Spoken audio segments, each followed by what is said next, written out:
Have you ever looked out the window early in the morning, coffee in hand, and thought to yourself, is this it? You've done your part. You've worked hard, raised your family, maybe even retired. The busy years have quieted down, and now there's more silence than there used to be. More time, but also more questions. Happiness. It's a word we hear all the time, but sometimes it feels like it slipped through the cracks somewhere along the way. Not because we're ungrateful, not because we haven't tried, but because life gets complicated. Things change. People change. And the happiness we thought would come later, after the hard parts were over, well, sometimes it doesn't show up the way we imagined. So let's sit down for a moment. You and me? Just two people who know what it means to have seen a few decades pass, to have lived through highs and lows. Let's talk about what happiness really looks like now. Not the version we chased when we were younger, but the kind that fits who we are today. You see, happiness after 60 doesn't come wrapped in a big celebration or a brand new adventure. Often, it whispers. It's in the soft, quiet moments. The first sip of tea in the morning. The sunlight that hits the floor just right. A call from a grandchild. A memory that makes you smile even though it's from long ago. The beauty is, it's still there. But we need to know where to look for it. One of the most powerful places to begin is right here, your mind. Not the one that's forgetting where the keys are. Don't worry, we all do that. I mean the deeper part of you, the one that wakes up each morning and decides what kind of day it's going to be. That decision, that's your superpower. Truly. You don't need to be 25 to have it. In fact, now is when it becomes the most meaningful. Let me share a little story. There was a woman in her 90s who had just moved into a nursing home. Her husband had passed away. She had no children, no close family. But what she did have was the brightest smile you'd ever seen. On the day she moved in, she dressed up like she was going to a dinner party. Makeup, hair done beautifully, pearl earrings. She waited for hours before her room was ready. And when the nurse finally walked her in and described the small space, the woman said, "I love it." The nurse blinked, surprised. "But you haven't even seen it yet." And the woman smiled. "Whether I like the room or not doesn't depend on how the furniture is arranged. It depends on how I arrange my mind. Happiness is something I decide on ahead of time." That stuck with me, because she was right. Happiness isn't handed to us. It's not something we wait for. It's something we choose, sometimes every single day, especially when life doesn't look the way we hoped it would. So, let me ask you this. What are you focusing on each morning? Are you waking up and thinking about everything that hurts? Or are you choosing to focus on what still works, what still matters? Try this tomorrow. When you open your eyes before you even sit up, whisper to yourself something you're thankful for. Not something big, just something real. I'm glad I can still hear the birds outside. I'm grateful for this warm blanket. I'm thankful for one more day. That's how happiness starts. Not with fireworks, but with noticing. And here's something else that makes a difference. Letting go of things that no longer serve you. That might sound a little vague, so let me be clear. I mean letting go of the weight we carry in our minds. The regret, the resentment, the what-ifs and I should have. You've carried those long enough. Maybe it's an old grudge with a sibling. Maybe it's guilt over how something turned out years ago. Or sadness over a lost friendship. You don't have to pretend it didn't hurt. You just don't have to carry it forever. Letting go doesn't mean forgetting. It means forgiving, for your own sake. Because when we carry pain, we make less room for joy. It's like trying to fill a glass that's already full of old water. You can't pour anything new in until you empty it out. So ask yourself gently, what am I still holding on to that I no longer need? Then take a breath and slowly begin to release it. Now, here's another little secret to happiness: connection. No, you don't need 100 friends. You don't even need 10. You just need a few real ones, or even one. And if you don't have anyone close right now, don't panic. That doesn't mean you're stuck. Relationships can be built at any age. Truly. It might start with a smile at your neighbor, a little chat with the cashier, a phone call to someone you haven't spoken to in a while. Sometimes we wait for others to reach out first, but what if they're waiting too? Don't underestimate how powerful it is to say, "Hey, I was thinking of you. How are you doing?" You'd be surprised how often that simple message opens the door to something real. And if mobility or distance makes it hard to connect in person, technology can be a friend. You don't have to be tech-savvy to send a voice message or join a video call. Ask your grandkids to show you how. They'll be proud to teach you. And who knows? That tiny effort might become the highlight of your week and theirs. You see, happiness isn't about having everything perfect. It's about finding peace right where you are with what you have. It's about choosing kindness, especially toward yourself. It's about noticing the small joys. And it's about remembering always that even now, especially now, you are allowed to be happy. Let's keep going. We don't always think of ourselves as the ones who get to start over. That's something we usually associate with youth, with people in their 20s who pack up a suitcase and chase new beginnings. But what if I told you that starting over doesn't always mean changing your whole life? It can simply mean changing your outlook. It's never too late to choose a lighter way of being. One powerful way to do that is by simplifying. And I don't just mean cleaning out the closet, although that can help too. I'm talking about simplifying what you give your energy to. When we were younger, life felt full of obligations. Work, family, responsibilities. There was always something pulling us in 10 different directions. Now, in this stage of life, we can finally decide where to focus and what to let go of. Ask yourself, does this situation, this person, this thought bring me peace, or does it drain me? Sometimes we hold on to things just because they've been with us for a long time. Old routines, old worries, even old roles, like always being the fixer in the family or the one who puts everyone else first. But the truth is, it's okay to lay those things down. It's okay to say, I've done enough. I've given enough. Now it's time to care for myself. And when you start making space for your peace, something beautiful happens. You begin to feel lighter, more open, more yourself. Now let's talk about movement.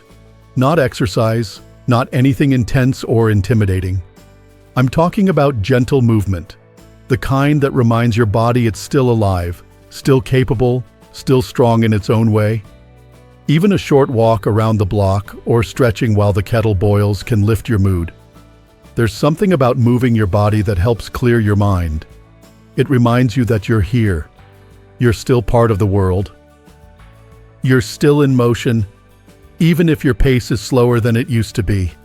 You don't need to keep up with anyone. This is your journey.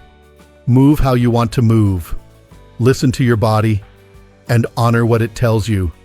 The goal isn't to impress anyone. It's to reconnect with yourself. And let's not forget one of the most underrated paths to happiness: curiosity. When was the last time you tried something for the first time? It's easy to fall into routine. Same TV shows, same meals, same days on repeat. There's comfort in that, yes, but sometimes comfort can start to feel like a cage. A little curiosity, even just a spark, can shift your entire experience of life. Try reading a book in a genre you've never explored. Watch a documentary about a place you've never been. Plant a flower you've never grown. Or just sit outside and watch the clouds for 10 minutes, letting your thoughts drift without pressure. You're not too old to learn something new. In fact, now you might have more time and patience to enjoy it. Some of the most joyful people I've met in their 70s and 80s weren't the ones who had the most. They were the ones who stayed curious, who asked questions, who laughed when they didn't know how to use their phone and let their grandchildren teach them, even if it took 10 tries.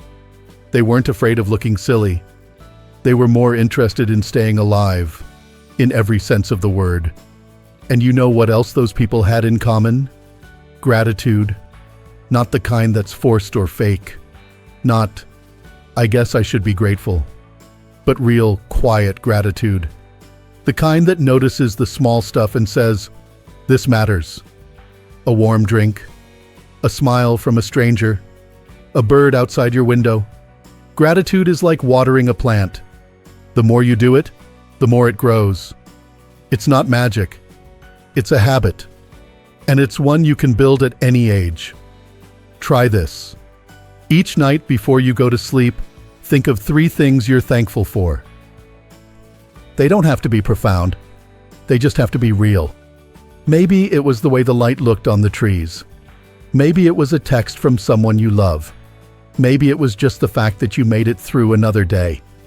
Write them down if you want, or just hold them in your heart. Gratitude doesn't erase the hard stuff, but it balances it. It reminds you there's still good in the world and in your life, even if it's quiet. Happiness isn't about constant joy. It's about noticing the joy that's already here. It's about choosing to focus on what lifts you up, even when there are things that weigh you down. And if you've been feeling like you're behind, like you should have figured this out by now, please, be gentle with yourself. There's no timeline. There's no rule book. There's only this moment and what you choose to do with it. You're still here. That means there's still time to laugh, to feel connected, to be surprised, to find beauty, to be happy. So take a breath. Let the shoulders drop. Let the tension go. You're doing just fine. Let's keep going. Some days you wake up and everything just feels quiet. Too quiet. The phone doesn't ring. The house is still. You sit with your morning tea, and for a moment, a familiar ache creeps in. Maybe it's loneliness. Maybe it's a memory. Maybe it's the absence of something or someone you once had. This is life, isn't it?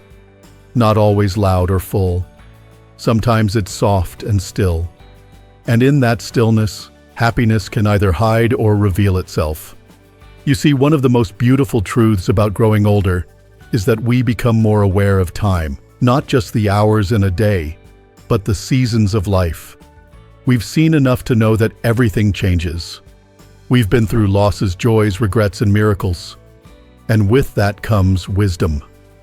A kind of quiet, knowing strength. One that says, I've made it this far. I can keep going. So what do we do with the time we have now? We live with intention. We start choosing what kind of energy we want around us, what kind of thoughts we entertain, what kind of people we spend time with. And that leads me to something many of us struggle with but don't talk about often: boundaries. Yes, boundaries.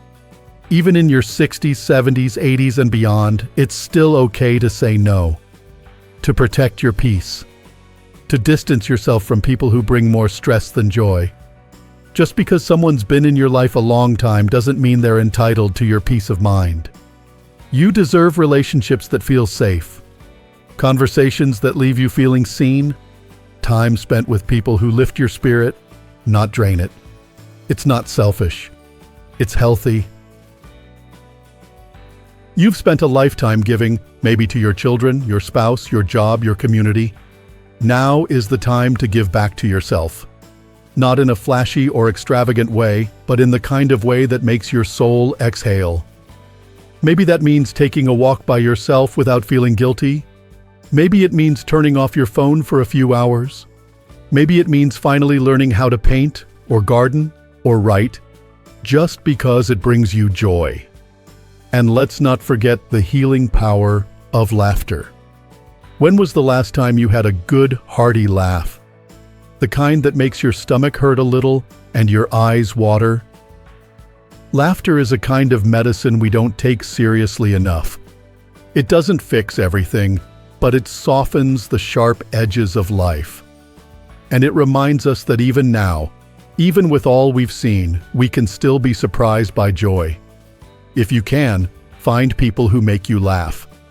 And if you can't, be that person. Watch an old comedy you love. Tell the same silly story again, even if you've told it 20 times before. You've earned the right to enjoy life as much as possible. And here's something else we don't say often enough. You matter. Not because of what you do, not because of what you've done, but simply because you exist. You still matter.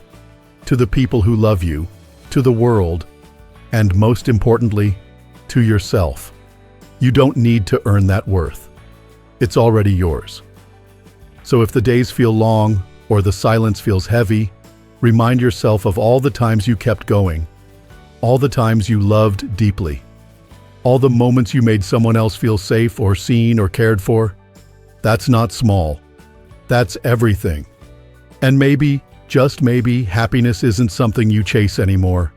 Maybe it's something you notice, something you allow, something you choose. Choose to be kind to yourself when you forget things. Choose to be gentle when your body doesn't move the way it used to. Choose to find beauty in small details, the way the sunlight hits the wall, the smell of something baking, the softness of your favorite blanket. There is joy in this life still.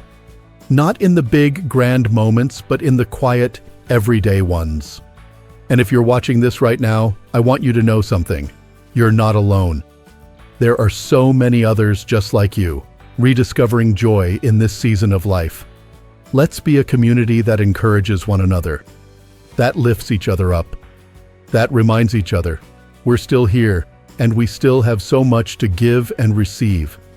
If this video spoke to your heart, I'd love to hear from you. Tell me in the comments what brings you happiness these days. Your favorite memory, a little habit that brings you peace, a song that makes you smile. You never know, your story might be the spark someone else needs today. And if you found comfort here, I hope you'll click like and subscribe. Not just for more videos like this, but to remind YouTube's little algorithm that content for people like us matters. Because it does. And so do you. Here's to living your best life at any age.